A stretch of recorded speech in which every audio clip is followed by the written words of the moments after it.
नमस्कार, आप देख रहे हैं अवतार न्यूज और हमारे साथ हैं आज यहाँ अलीगढ़ के जाने माने ऐसे गद्दावर नेता जो कि बेबाक बोलने वाले। कहीं ना कहीं उत्तर प्रदेश सरकार में बीजेपी फुल बहुमत से आई थी और आपने देखा होगा कि कुछ ही महीने हुए हैं ओलंपिक हुए जहाँ नीरज चोपड़ा गोल्ड मेडल लेकर आए थे और पूरे भारत में किस तरह से खुशी थी, हमारे अलीगढ़ में भी खुशी थी। और कहीं ना कहीं आपने देखा होगा कि किस तरह से हर व्यक्ति के अंदर एक जोश आ गया था कि मैं भी कुछ ना कुछ खेल कर एक गोल्ड मेडल अपने भारत के लिए लेकर आऊं। लेकिन कल हमने एक खबर को प्रकाशित किया है, उसमें हमने वहाँ ऐसी ऐसी खामियां देखी हैं।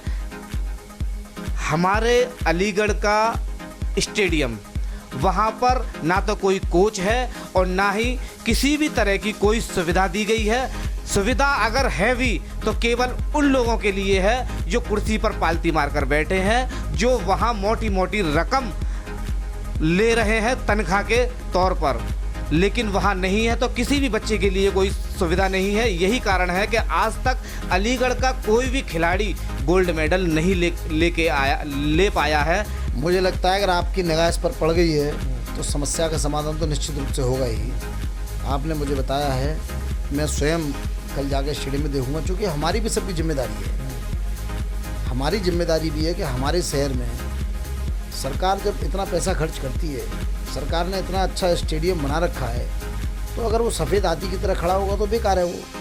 यानी कि लाखों रुपए का वहाँ से बिल और बजट पास होता है, लेकिन वो जाता कहाँ है? क्योंकि ये भी कहा जा रहा है कि वहाँ पर जो ज़मीन है वो समतल नहीं है, वहाँ ऊंचे नीचे गड्ढे हैं, छोटे छोटे बच्चे नहीं खेल पाते। वहाँ पर अगर बॉक्सिंग रिंग है तो वहाँ रस्सियाँ नहीं बंधी हुई है, अगर बच्चे वहाँ प्रैक्टिस करेंगे तो वहाँ से सीधा ज़मीन पर गिरेंगे। अगर फुटबॉल का मैंने वो फ्लोर भी देखा था मैंने, वहाँ पर गहरे गहरे गड्ढे हैं, अगर कोई बच्चा अगर फुटबॉल खेलने की कोशिश करेगा तो उसका पैर उलझ कर उसके हाथ पैर टूट जाएंगे। वहाँ पर वेट लिफ्टिंग भी है, लेकिन वहाँ वेट लिफ्टिंग के नाम पर केवल एक ऐसा फ्लोर बना दिया है कि अगर वहाँ कोई भी ज़्यादा वजन उठाने की कोशिश करता है तो उसका पैर नीचे धंस जाता है। वहाँ ना तो रॉड है, इस तरह की कोई भी सुविधा नहीं है। अच्छा, कुश्ती के लिए भी, जहाँ कुश्ती में भी हमारे भारत में गोल्ड मेडल आ चुके हैं, लेकिन कुश्ती के लिए भी कोई भी सुविधा नहीं है इस तरह की। मैं चाहूँगा कि मानव जी आप वहाँ पहुँचे और निरीक्षण करें और आप देखें कि वहाँ किस किस तरह से बदहाली है। मैं सबसे पहले तो धन्यवाद देना चाहूँगा आपको कि आपने इस महत्वपूर्ण मुद्दे पर,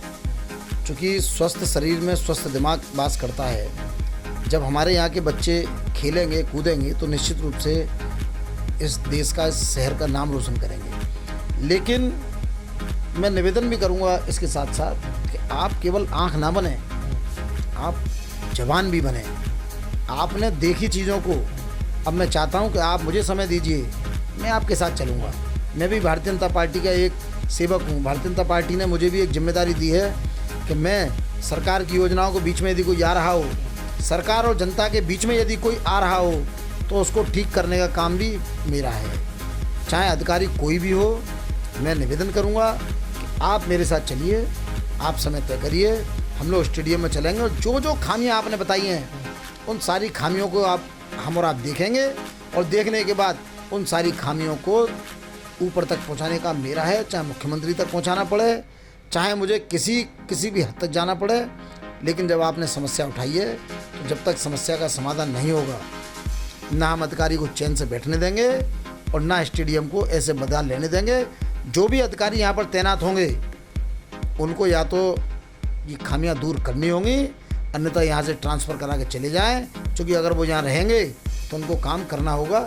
आप समय तय करिए, कल हम चलेंगे आपके साथ। तो सरकार के और जनता के बीच में, सरकार के और खिलाड़ियों के बीच में हो सकता है कुछ अफसर ऐसे बैठे हों, उनको उजागर करने का काम करेंगे और यहाँ मनमानी और ये हीला हवाली और ये सब नहीं चलने दी जाएगी। हम आपके साथ चलेंगे और वहाँ देखेंगे क्या कमियाँ हैं, वो दुरुस्त कराएंगे उनको। देखिए, कल मैं 3 बेटियों से मिला था, जो कि 2 तो ऐसी हैं जो कि उत्तर प्रदेश में वो ऐसे मेडल लेकर आई हैं जिन्होंने हमारे उत्तर प्रदेश का, वह पूरे अलीगढ़ का नाम रोशन किया है। कल वो भी काफ़ी निराश होकर बातें कर रही थी। उन्होंने ये भी कहा था कि अगर आप लोग का चैनल बहुत सारे लोगों तक पहुंचता है तो बहुत ही बढ़िया बात होगी, ये हमारी बहुत मदद कर सकता है। और वहाँ जो बॉक्सिंग रिंग है, उस बॉक्सिंग रिंग पर कहीं भी कोई रस्सियाँ नहीं बंधी हुई है और उस बॉक्सिंग रिंग के ऊपर वहाँ योगा करने के लिए कुछ लोग बैठ जाते हैं, लेकिन जब जो बच्चे उसकी शिकायत करने जाते हैं तो उनसे ये कह दिया जाता है कि उनके मुक्का मारो।